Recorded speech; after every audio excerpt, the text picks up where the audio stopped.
Dnes sa pozrieme na unboxing počítačovej skrinky značky Zalman. Je to model T5. Jedná sa o mini ATX skrinku.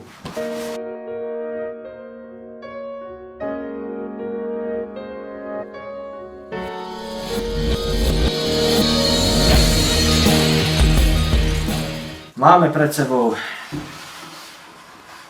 30 € počítačovú skrinku, ktorá má elegantný vzhľad. Skrutky, ktoré sa dajú odkrútiť aj prstami.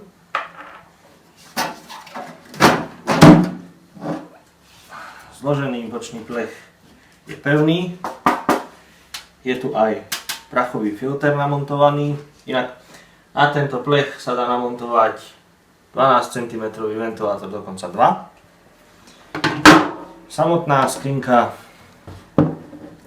obsahuje jeden ventilátor, ktorý je dodaný priamo s ňou, nejaké čínske papiere zase a tu je sada šroubíkov a kabeltajtov na káble a tak ďalej, káblovačka. Toto sú hlavné káble na tlačítka Power a Reset a taktiež na kontrolky. Jeden, druhý, tretí, štvrtý, takto. Ďalej tu máme káble na USB 3.0, ten je tu.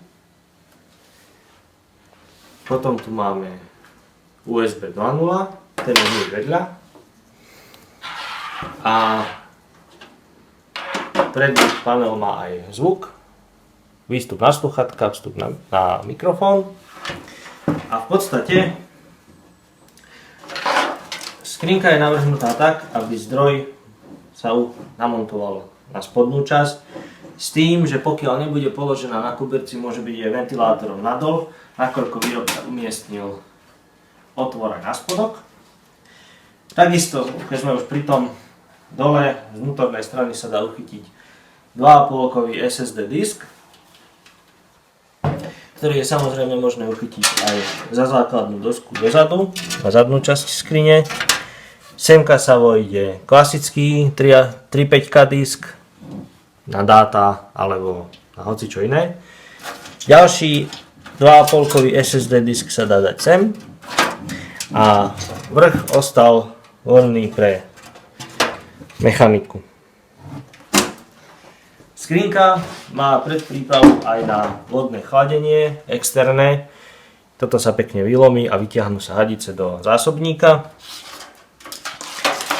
Je vidieť, že je dizajnovaná na micro ATX dosky, lebo má len 4 otvory na karty.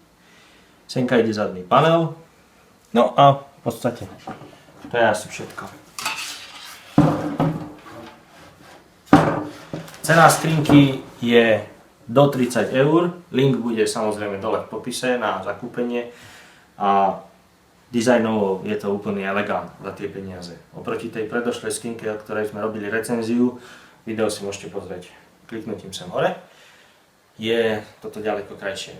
Ale tá predošlá skrinka stála 13 €. Ak sa vám video páčilo, dajte like, prihláste odber. Ak sa vám video nepáčilo, dajte dislike. Vaše komentáre očakávame dole. Link k videu na zakúpenie danej veci nájdete tiež v popise. A to je pre dnešok všetko.